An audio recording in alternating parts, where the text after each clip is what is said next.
오늘 우리 함께 은혜 나눌 말씀은 구약성경 룻기 1장 19절에서 2장 3절까지 말씀입니다.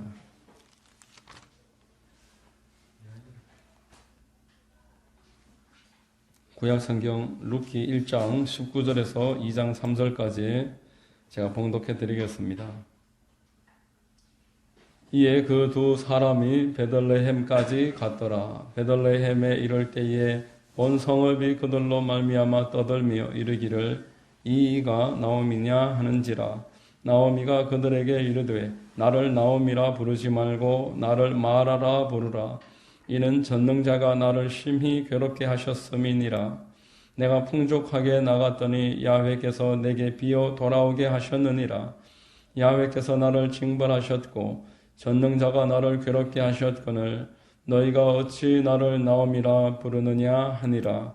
나오미가 모압 지방에서 그의 며느리 모압 여인 룻과 함께 돌아왔는데 그들이 보리 추수 시작할 때에 베들레헴에 이르렀더라. 나오미의 남편 엘리멜렉의 친족으로 유력한 자가 있으니 그의 이름은 보아스더라. 모압 여인 룻이 나오미에게 이르되 원하건대 내가 밭으로 가서 내가 누구에게 은혜를 입으면 그를 따라서 이삭을 줍겠나이다 하니 나오미가 그에게 이르되 내 따라 갈지어다 하매 룻이 가서 베는 자를 따라 밭에서 이삭을 줍는데 우연히 엘리멜렉의 친족 보아스에게 속한 밭에 이르렀더라. 아멘. 할렐루야. 주일 오전 예배 나오신 여러분들을 환영하고 축복합니다. 우리 옆에 분과 한번 인사하시겠습니다. 참 잘 오셨습니다. 참 잘 오셨습니다. 만나서 반갑습니다. 저는 룻기 1장과 2장에 있는 말씀을 통해서 축복의 사람이 되는 법, 이와 같은 제목으로 말씀을 전하겠습니다. 성령께서 큰 은혜 더해 주시기를 바랍니다. 여러분, 축복받는 것을 싫어하는 사람은 없을 것입니다. 불신자들에게도 축복은 참으로 매력적인 단어입니다. 오늘의 본문은 어떻게 하면 축복을 받을 수 있을까에 대한 답을 우리에게 알려주고 있습니다. 첫 번째로 우리 알아야 될 것은 하나님은 언제나 돌아가는 사람을 받아주시는 아버지와 같은 분이시다라는 것입니다. 나오미와 룻을 우리가 오늘 읽으면서 신약성경 누가복음 15장에 돌아온 탕자를 생각할 수가 있었습니다. 나오미는 하나님을 떠나서 내가 행복하게 살 수 있을 거라고 생각을 하고 남편과 두 아들과 함께 멀리 하나님이 금하신 곳으로 떠났습니다. 마찬가지로 누가복음에 나오는 탕자도 아버지를 떠나서 내가 자유로울 줄로 알고 아버지 유산을 달라고 해서 그 유산을 받아서 아버지를 멀리 떠났습니다. 똑같은 그런 모습을 볼 수 있습니다. 그들이 행복하리라고 생각을 하고 하나님을 멀리 떠난 것입니다. 그런데 나오미는 그 떠난 곳에서 10년 동안에 남편이 죽고 또 두 아들도 잃어버립니다. 졸지에 자신과 두 며느리만 남았습니다. 당시는 여인들이 이제 살아갈 수 있는 그러한 일들이 잘 없었습니다. 이삭을 줍는 일, 그런 일들 외에 허락된 일들이 없었기 때문에 그 과부들은 살 길이 막막했습니다. 세상은 그들에게 자비롭지 못했습니다. 누가복음의 탕자도 마찬가지입니다. 그 돈을 다 쓰고 나니까 친하게 지냈던 그 친구라고 생각했던 사람들이 떠나버렸습니다. 그전까지만 해도 환영하던 식당이며 술집이며 그가 출입하던 모든 곳에서 문정박대를 당했습니다. 할 수 없어서 남의 집에 들어가서 종살이를 하는데 짐승 대접도 받지 못했습니다. 짐승이 먹는 음식을 배불리 좀 먹고 싶어도 그것도 허락되지 않았더라고 성경은 말씀을 하는 것입니다. 이제 나오미는 예루살렘을 그리워합니다. 하나님이 계신 그곳, 자비가 있고 하나님의 은혜가 있는 곳을 생각하면서 돌아가려고 결심을 합니다. 탕자도 똑같습니다. 내가 그 아버지 집에 가면은 품꾼에 하나 그 일이라도 하면서 배불리 먹을 수 있을 텐데 아버지를 그리워하면서 아버지를 향해서 돌아가려고 결심을 하는 것입니다. 자, 여러분, 돌아가려고 마음을 먹고 돌아가는 이 나오미의 마음에 아직도 기쁨이 없음을 오늘 볼 수 있습니다. 하나님에 대한 지식과 믿음이 불투명했기 때문에 그렇습니다. 하나님이 자신을 괴롭히고 있다라고 마음에도 없는 투정 섞인 말을 오늘 본문을 통해서 보게 됩니다. 20절을 보면은 같이 한번 읽겠습니다.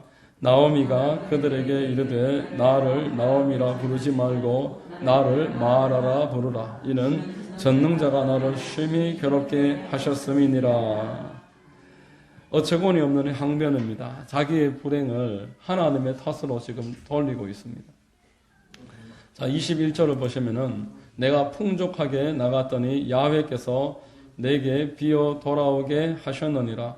야훼께서 나를 징벌하셨고 전능자가 나를 괴롭게 하셨거늘 너희가 어찌 나를 나오미라 부르느냐 말씀합니다. 여러분, 나오미는 희락이라는 단어이지만 사랑스러운 여인이다 라는 의미입니다. 마라는 괴로움, 고통이라는 뜻이지만 또 쓰라린 여인이다 라는 의미가 있습니다. 나오미의 마음을 우리가 오늘 살펴보면서 하나님을 인식은 하고 있지만 여전히 부정적인 생각을 가지고 있는 사람들이 있다는 것을 알 수가 있습니다. 하나님이 전능자이신 줄은 알지만 나를 정말 축복하실 분인 줄은 아직 모르고 있는 것입니다. 그러나 하나님은 사람을 누구나 차별 없이 사랑하시고 은혜와 축복을 더하시는 분이라는 것을 나오미는 이제부터 경험하게 될 것입니다. 21절에서 오늘 우리 읽은 말씀에서 말을 하듯이 하나님께서 지금 돌아오게 인도하고 계시기 때문에 그렇습니다. 저와 여러분들이 이 자리에 있는 것은 하나님이 인도하셨음인 줄로 믿습니다. 하나님이 부르시지 않으시면은 누구도 하나님 앞에 나올 사람이 없는 것입니다. 여러분, 사람이 고통당하는 것은 하나님의 뜻이 아닙니다. 하나님은 처음부터 사람에게 아무런 공로 없이 축복 주시려고 처음부터 마음을 먹으셨던 분입니다. 아담에게 그러하셨고 노아에게, 아브라함에게 그러하셨습니다. 단지 사람이 마귀에게 게임을 받아서 하나님을 멀리 떠남으로 말미암아 지금의 이런 문제들이 생기고 있습니다. 하나님을 떠남이 죄이며 고통인 줄로 우리가 알아야 되는 것입니다. 나를 위해서 생명 주실 수 있는 유일한 분, 나를 위해서 십자가에서 모든 벌을 다 대신 짊어지시고 죽으셨다가 모든 피를 다 쏟으시고 부활하신 분, 유일하신 나의 구원자 되시는 분이 하나님이신 줄로 믿으시기를 주의 이름으로 축원드립니다. 자, 여러분, 우리 하나님께서는 우리를 다만 받아주시기만 하시는 것이 아닙니다. 하나님은 돌아오는 자를 축복하시는 분이십니다. 나오미와 룻이 돌아온 이 시기는 보리를 추수하는 시기였다라고 성경에서 말씀을 하고 있습니다. 당장 아무런 보장이 없는 그 나오미와 룻은 율법에 하나님이 약속하신 대로 그 이삭을 줍는 일이라도 당장 시작해야만 했습니다. 여기서 우리 알 수 있는 것은 하나님께로 나아온다고 해서 당장 모든 밥상이 다 차려져 있는 것은 아니다라는 것입니다. 아무 일도 하지 않고 가만히 기다리기만 하면은 모든 것을 주시는 것이 하나님의 방식이 아니다는 겁니다. 하나님은 당신에게 나오는 자에게 자연스러운 과정을 거치게 합니다. 하나님이 만들어 놓으신 이 세상 가운데 하나님의 법칙을 따라서 그 사람이 축복된 생활을 할 수 있도록 하나님이 한 걸음 한 걸음 인도하시는 것입니다. 눈앞에 내 할 수 있는 일들을 찾아서 하는 모습을 룻을 통해서 보게 됩니다. 본문 2절에 보면은 모압 여인 룻이 나오미에게 이르되 원하건대 내가 밭으로 가서 내가 누구에게 은혜를 입으면 그를 따라서 이삭을 줍겠나이다 하니 나오미가 그에게 이르되 내 따라 갈지어다 이렇게 말하고 있습니다. 룻은 아무런 보장이 되어 있지 않았지만 무작정 길을 떠납니다.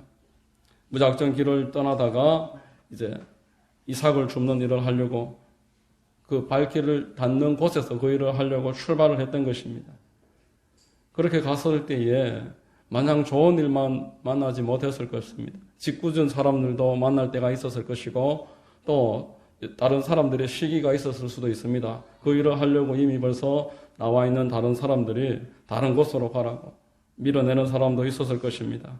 그런데 오늘 본문 3절을 보면은 룻이 가서 베는 자를 따라 밭에서 이삭을 줍는데 우연히 엘리멜렉의 친족 보아스에게 속한 밭에 이르렀더라 이렇게 말합니다.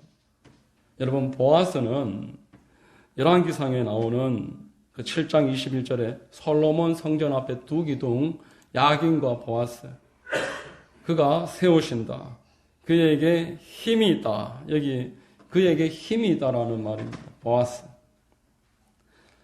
하나님께 나아가는 사람들은 하나님께서 모든 일을 세우시는 분이시고 하나님께 그럴 만한 능력 있는 분이심을 믿어라. 이것을 야긴과 보아스라는 기둥을 세워놓고 사람들에게 보게 했던 것입니다.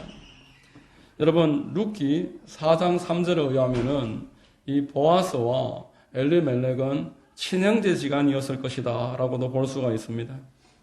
어쨌든 10년 전에 이 땅에 큰 흉년이 들었을 때에 그 엘리멜렉은 떠나버렸고 보아스는 그 자리를 지켰습니다.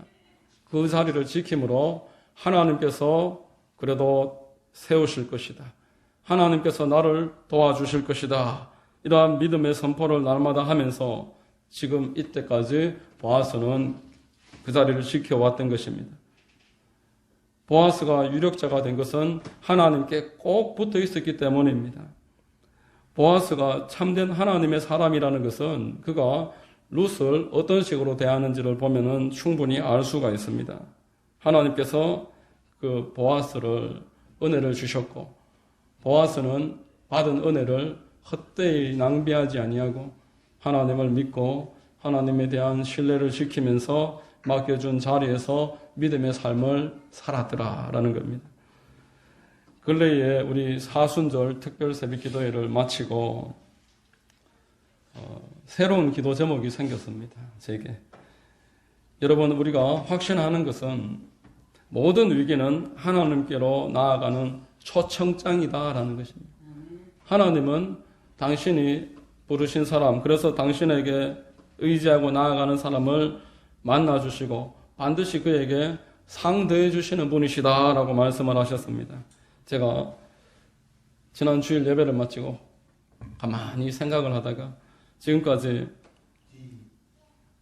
금식 기도도 해봤고 작전 기도도 해봤는데 철야 기도를 한번 안 해봤다 이런 생각이 들었습니다. 철야를 한 적은 있었습니다만은 철야 기도가 제게 있어서 주된 기도가 아니었다 이런 생각이 들어서 철야 기도를 이렇게 한번 알아보다가 서울의 마포구에 있는 길교회라는 이름의 교회를 제가 지난 주일날 알게 돼서 계속 철야 예배를 드리고 철야 기도 내용을 유튜브로 생중계를 하길래 혼자서 하기는 좀 힘이 들 것 같아서 그거라도 보면서 같이 해야 되겠다. 그렇게 마음을 먹고 같이 철야 기도를 했는데 듣다 보니까 장로교 목사님인데 얼마나 방언 기도를 강조를 하고 주일 설교 시간에도 방언 기도에 대해서 아주 구체적으로 자주 이야기를 하시는 모습이 참 특별하게 여겨졌습니다. 아주 점잖으신 외모의 말투도 그런데 생긴 것도 그렇고 방언 기도하는 이런 스타일도 아닌 것처럼 보이는 장로교 목사님인데 방언 기도를 아주 강조를 하길래 제가 이렇게 좀 살펴보다가 그 교회가 철야 기도를 저녁에 9시부터 새벽 2시까지 개척한 지가 19년째인데 연중 무휴로 계속 그렇게 해온다는 겁니다. 그리고 새벽 예배는 6시부터 새벽 예배를 드리고 그러면서 본인이 쓴 책 이야기도 하시길래 그 시중에서 구할 수가 없어서 제가 그 교회에 전화를 했습니다. 그 책 한 권을 좀 보내달라. 그 책을 받았습니다. 그 책을 쭉 읽어보니까 이런 내용이 있습니다. 1960년대에 60년 말에 어머니가 몸에 질병이 들렸는데 누가 전도를 해서 이제 교회를 찾아가게 됐습니다. 서울의 서대문구에 있는 순복음교회에 찾아갔다는 겁니다. 60년대 어머니하고 이렇게 교회를 가족이 다 다녔는데 교회가 막 너무 부흥을 해서 이 서대문에 계속 있을 수가 없어서 교회가 여의도로 옮겼다고 합니다. 허허벌판 여의도에 건축을 하는데 오일 쇼크 때문에 재정이 악화되었고 또 교통도 없는 곳이니 초신자들이 흔들려서 많이 빠지고 재정적으로 어렵고 이 교회에 위기가 닥쳐왔습니다. 건축이 멈추고 어느 교회 이야기하는지 여러분 아시죠? 그런 이야기를 그 책에서 하는 거예요. 이 어머니가 그 교회를 이제 다니기 시작하면서 은혜를 많이 받았습니다. 집도 어느 정도 살았습니다. 아버지가 공무원이셨기 때문에. 그런데 어머니는 내가 받은 은혜를 여기에서 이제 갚아야 된다. 그래서 완전히 그 몇 년 동안을 교회 살리기에 완전 올인을 하시더랍니다. 부유한 형편이었지만 거의 정말 굶주리지만 않을 정도로 그 정도로 그 교회의 재정과 또 여러 가지 어려움에 눈물을 흘리면서 교회 섬기기에 완전하게 헌신을 하셨답니다. 이 목사님이 내가 남들보다 키가 좀 작은 것은 그때 배부르게 못 먹어서 그렇다. 그런 이야기를 합니다.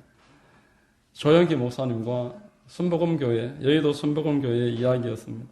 이게 부모님이 나중에 이제 목회를 하시고 장로교에서 목회를 하셨는데 그 교회에 이제 나중에 전도사가 되기까지도 이 길교회 목사님이 방언을 못했어요. 그런데 본인이 전도사가 되기 전에 한 10년 가까이 사회생활을 하는데 참 놀라운 경험을 많이 하는 거예요. 가는 곳곳마다 하나님의 손이 완전히 함께 하는 것을 경험을 하게 하시는데 본인이 참여만 하면 뭐든지 다 잘 되는 거예요. 사업을 맡아도 어떤 회사에서 어떤 직책을 맡아도 형통함을 경험을 하고 하나님의 뜻 가운데서 이제 60년생인데 좀 늦게 목회를 시작을 해서 이제 전도사가 되었다가 2005년도에 서울에서 교회를 개척을 했는데 어머니가 기도와 물질로 심어 놓은 것을 본인이 다 거두어 드린다는 거예요. 2005년도에 교회를 개척을 했는데 지금 벌써 건축을 2번이나 마쳤습니다. 그래서 본인은 기도의 힘과 하나님을 섬기는 힘에 대해서 은혜에 대해서 너무 많이 잘 알고 있어서 이제 봐왔기 때문에 어릴 적부터 그 여의도 순복음교회에 따라다니면서 어떻게 성도들이 기도하는지를 봐왔기 때문에 날마다 철야 기도를 하는 거예요. 그리고 100% 방언으로 기도하고. 여러분 보아스와 룻이 축복의 사람이 되었습니다. 이런 축복의 사람이 된 것은 전적으로 하나님의 은혜였습니다. 그러나 보아스와 룻만 축복의 사람, 은혜의 사람, 하나님으로부터 따로 은혜를 더 받은 게 아닙니다. 하나님이 모든 사람에게 이렇게 은혜를 더해 주시지만 보아스와 룻은 그 은혜를 헛되이 받지 않았다라는 것입니다. 남들은 하나님보다 더 좋은 곳을, 좋아 보이는 곳을 찾아서 떠날 때 보아스는 그 자리에 엎드려서 그가 세우신다. 그에게 힘이 있다. 그러면서 그 자리를 지켰습니다. 룻은 그의 윗동서 오르바가 세상을 향해서 세상 신을 쫓아서 떠날 때에도 하나님을 향해 찾아 나섰고 막막한 현실 앞에서 내가 할 수 있는 일을 선택을 했던 것입니다. 고린도후서 6장 1절로 2절에 우리가 하나님과 함께 일하는 자로서 너희를 권하노니 하나님의 은혜를 헛되이 받지 말라. 이르시되 내가 은혜 베풀 때에 너에게 듣고 구원의 날에 너를 도왔다 하셨으니 보라 지금은 은혜 받을 만한 때요 보라 지금은 구원의 날이로다. 이렇게 말씀을 합니다. 하나님이 모든 사람에게 은혜를 주시지만 은혜를 헛되이 받지 않고 은혜를 은혜로서 잘 소화할 수 있는 사람들은 많지 않다는 것입니다. 이러한 보아스와 룻을 하나님은 축복하셔서 섭리 가운데 이들을 만나도록 인도하셨습니다. 여러분 우리가 윗으로부터 내려오는 그런 축복을 받아서 형통한 삶을 살아가고 목회를 하든 사회생활을 하든지 하나님이 큰 은혜를 더하시는 사람들을 보면 참 부럽기도 하지만 딱히 부러워할 일도 아닙니다. 좋은 본보기로 삼아서 이제 우리도 이러한 간증의 모델이 되기를 사모하면 되는 것입니다. 사람들은 부모가 심은 것을 자식이 거두는 것을 불공정하다고 말합니다. 세상 사람들은. 그러나 그 당사자들 입장에서는 조금도 불공정한 일이 아닙니다. 하나님께서 그렇게 심은 대로 거두게 하시는 것입니다. 우리 그리스도인들은 이런 일들을 불공정이라고 말할 것이 아니라 우리의 삶에서도 부지런하게 심어서, 그래서 거두어드리는 역사의 모델이 되고 주인공이 되고 많이 거두어들여서 남들에게 나눠주고 이런 축복의 통로가 되기를 결단하는 것이 우리의 올바른 생각인 줄로 믿습니다. 여러분, 성경에 보면은 엘리야도 우리하고 성정이 똑같은 사람이라고 말했습니다. 다르지 않다는 겁니다. 은혜가 다 다른 게 아닙니다. 하나님이 주신 은혜를 헛되이 받는 사람과 헛되이 받지 않는 사람, 이렇게 나눠지는 것입니다. 엘리야가 기도한다고 바로 하늘에서 비가 내린 게 아닙니다. 3년 6개월 동안 비가 오지 않았지만 엘리야는 비가 올 때까지 계속 기도합니다.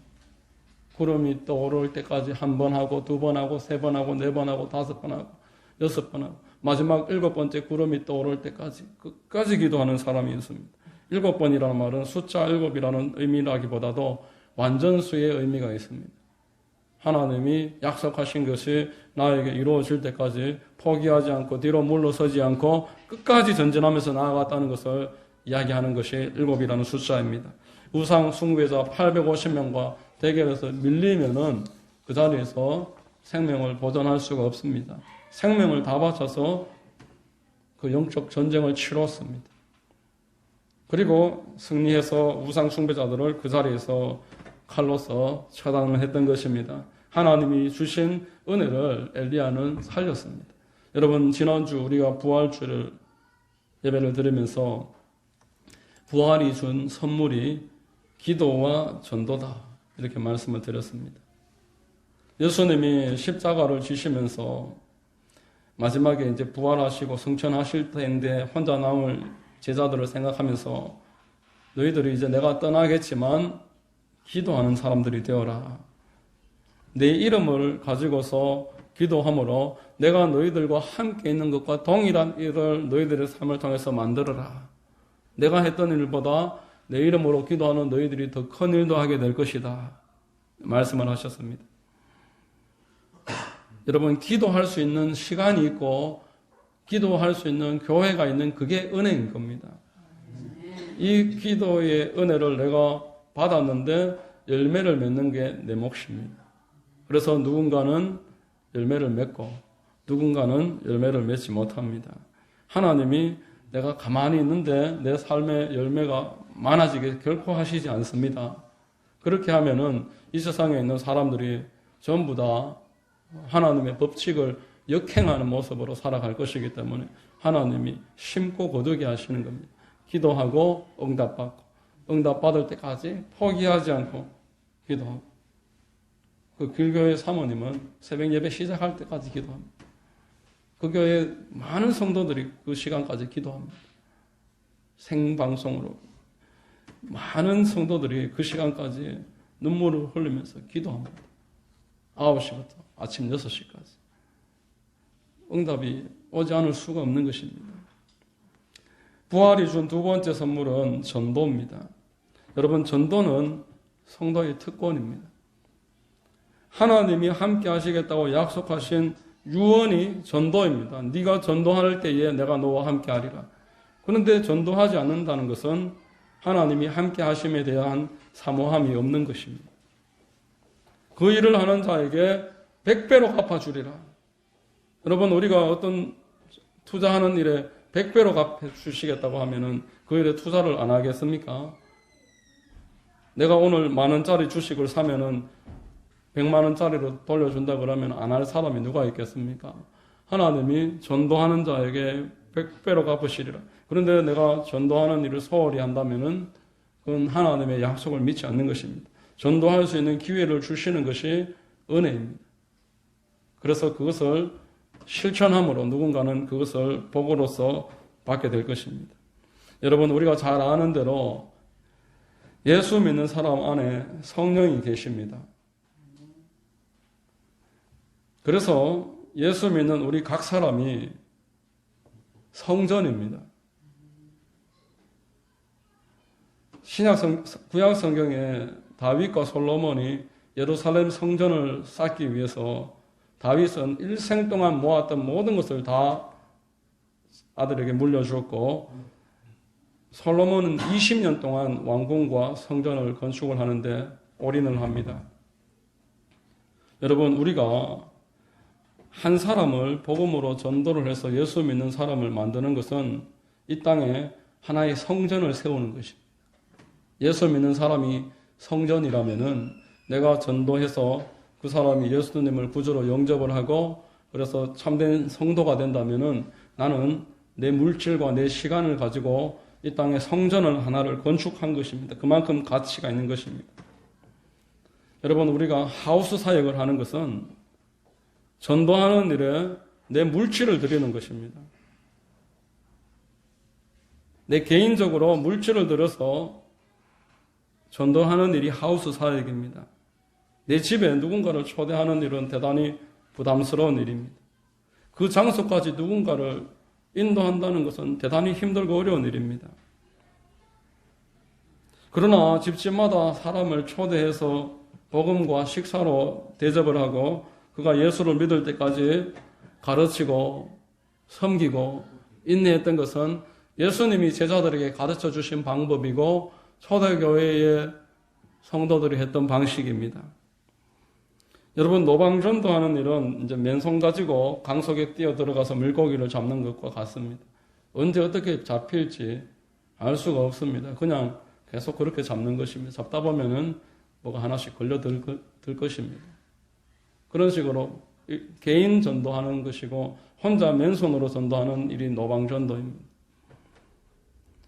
하우스 사역은 협력해서 어부들이 딱 털을 지키고 그물을 던지고 걸려들기를 기다리면서 협력하는 어부들의 방법입니다. 너는 물고기를 잡는 어부가 되리라. 그러므로 그곳에 계속 하나님이 원하시는 그 양떼들이 찾아오게 되고 그곳에서 하나님이 원하시는 전도가 이루어지게 되는 것입니다. 일을 하는데 여러 가지 장애가 있고 방해가 있습니다. 그러나 우리가 기도함으로써 전도함으로써 하나님이 부활로 주신 선물이므로 나를 통해서 하나님이 하시고자 하시는 유언이시고 계획이시므로 그 일에 적극적으로 참여를 할 때 나는 이 땅에서도 하나님으로부터 내가 심은 것에 100배를 돌려받습니다. 교회를 세우는 일은 만대의 축복입니다. 여의도 선보공교회를 세우는 일에 헌신을 했던 그 부모님들이 나중에 목회를 하고 그 자식이 지금도 많은 영혼들을 살리며 축복의 통로가 되어서 목회를 하고 있고 그러한 은혜가 그 가문에 대대로 계속 흘러가고 있습니다. 교회를 세우는 일에 헌신을 했기 때문에. 여러분, 축복의 사람이 되는 것은 우연히 되는 일이 아닙니다.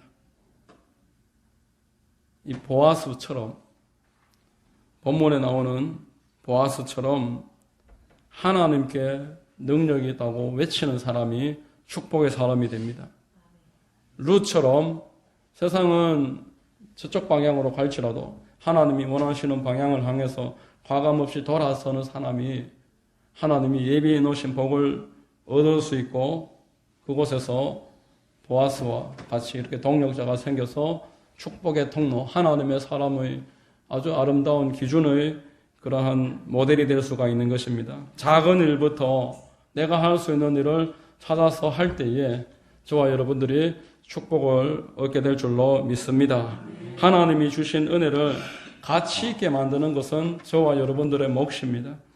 부활의 은혜가 날마다 우리에게 풍성하게 만들기를 원한다면은 우리는 이 보아스와 룻을 기준으로 삼아서 어려운 시기에도 믿음으로 나아가고 하나님이 계신 곳을 향해서 방향을 돌리고 그곳을 향해서 내가 할 수 있는 일을 해나갈 때 저와 여러분들에게 이런 보아스와 룻의 은혜가 있게 될 줄로 믿습니다.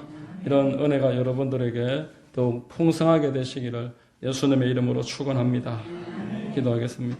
아버지 하나님 감사합니다. 하나님은 우리에게 은혜를 베풀어 주시고 기도할 수 있고 전도할 수 있는 여건들을 계속 만들어 주시고 이 은혜를 잘 살려서 열매 맺기를 바라시는 하나님이신 줄로 알게 하시니 감사합니다. 은혜가 헛되이 흘러가지 않게 하시고 주어진 모든 기회를 잘 활용하는 축복이 있도록 우리 모두를 인도하시고 역사해 주시옵소서. 하나님이 늘 함께 하시며 인도하시는 큰 축복이 있기를 원합니다. 주님 도와주시고 영광 받아 주시옵소서. 예수 그리스도의 이름으로 기도드립니다. 아멘.